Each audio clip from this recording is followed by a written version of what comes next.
Breaking news है जो कि कटनी से है और ये खबर आप सभी को देखनी चाहिए। जान जोखिम में डालकर कैसे नदी पार कर रहे हैं छात्र छात्राएं। जरा वो तस्वीर देखिए, थोड़ी देर में आपकी स्क्रीन पे तस्वीर होगी। ये बल्कि तस्वीर आपके टेलीविजन स्क्रीन पर आ गई।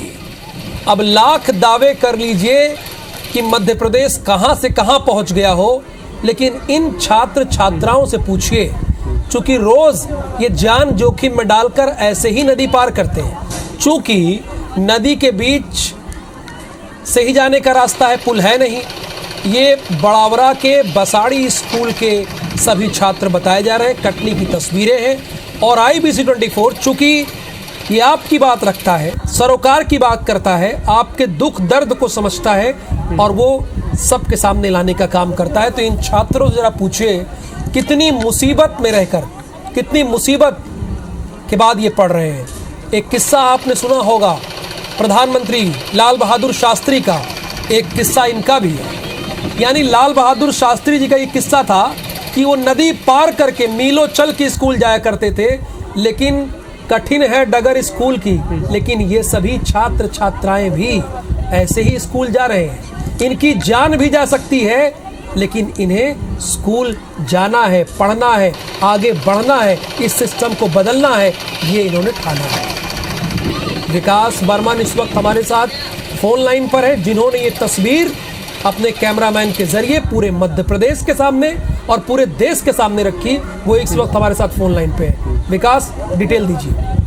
जी, मैं आपको बता दूं, ये जो पूरा मामला है जहां से बच्चे पार कर रहे हैं, ये बड़वारा विधानसभा का क्षेत्र का एक इलाका है जहां पे बसाड़ी स्कूल है, जहां से एक भदौरा गांव के जो छात्र हैं उनको पार करना पड़ता है, क्योंकि स्कूल जब जाना पड़ता है तो वहां पे कोई रास्ता नहीं है। पहले एक पुल था जो कि ढह चुका था, उसके बाद इनको मजबूरन इसी पुल से जाना पड़ता था। लेकिन जब बारिश का मौसम आता है तो ये नदी उफान पर होती है और इसके पुल के ऊपर, जो टूटा हुआ पुल है, उसके ऊपर से पानी जाता है, मगर पुल जो है पूरी तरीके से टूट गया है।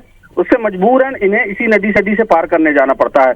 बच्चों का ये कहना था, जब बच्चों से बात की गई तो उनका ये कहना था कि जब हमें इस स्कूल से यहीं से जाना पड़ता है और यदि हमको दूसरा रास्ता बदल के जाने के लिए हमें 15 किलोमीटर का सफर तय करना पड़ता, तब जाकर हम स्कूल पहुंचते हैं।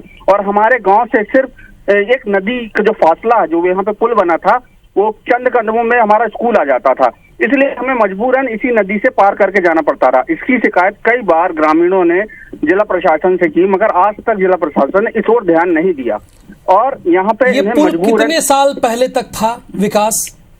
जी, मैं आपको बता दूं, ये पुल जब ये स्कूल खुला था, बहुत पुरानी बात है ये, जब ये स्कूल खुला था बहुत पुराना पुल बना हुआ था, जहाँ से एक अंदाजा, चूंकि आप बहुत दिनों से पत्रकारिता कर रहे हैं, कितनी सरकारें आई गई, कितने विधानसभा चुनाव हुए तब से? जी, मैं आपको बता दूं, यहाँ पे करीबन 2 विधानसभा बीत चुकी थी। उससे पहले तक ये पुल था, मगर कच्चा पुल था। मगर यहाँ पर जब ये खराब हो चुका था, मतलब 2 बारिश हो चुकी थी, 2 साल की, मतलब 2 पंचवर्षीय अपन निकाल लिया जाए तो इस बारिशों में ये पुल पूरा तरीके से खराब हो चुका था।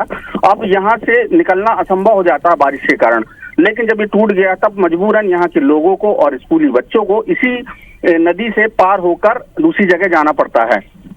ये विकास में देख रहा हूं तकरीबन 20 से ऊपर छात्र छात्राएं हैं जो रोज इसी तरह से स्कूल पार करते हैं, स्कूल आते हैं, मतलब नदी पार करते हैं। जी, आप ये बात सही कह रहे हैं। करीबन 20 से ज्यादा छात्र हैं जो प्रतिदिन अपने भदौरा गांव से और अपने शासकीय स्कूल पढ़ने जाते हैं। बच्चों का ये कहना है कि यदि हम स्कूल नहीं जाते हैं, आने वाली जो परीक्षाएं हैं हम उसमें पास नहीं हो पाएंगे। बारिश के मौसम में इन्हें इसी तरीके की दिक्कतों का सामना करना पड़ता है।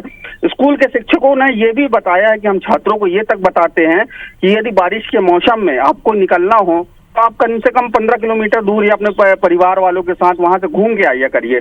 लेकिन मजबूरन बच्चों को जल्दी स्कूल पहुंचना पड़ता है, इस वजह से उन्हें इसी नदी से पार होके आना पड़ता है और जान को जोखिम जाना पड़ता है। कुछ बच्चों ने ये भी बताया कि कई बार यहाँ पे हादसा भी हो चुका है, कई लोग की मौत भी हो चुकी है इसी नदी पार करते समय और इसी बारिश के मौसम में।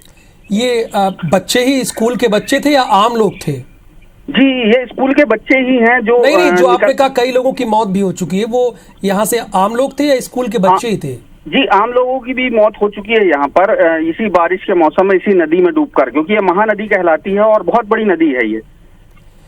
विकास, इन बच्चों को तो सैल्यूट करूंगा मैं, चूंकि पढ़ने के लिए जान जोखिम में डाल रहे हैं। बाकी शासन प्रशासन खुद देखे और समझे कि 20 से ऊपर बच्चों पर क्या बीत रही है। वो पढ़ना चाह रहे हैं, आगे बढ़ना चाह रहे हैं, जान की परवाह नहीं कर रहे हैं। बहुत बहुत धन्यवाद विकास इन तस्वीरों को दिखाने के लिए आपका।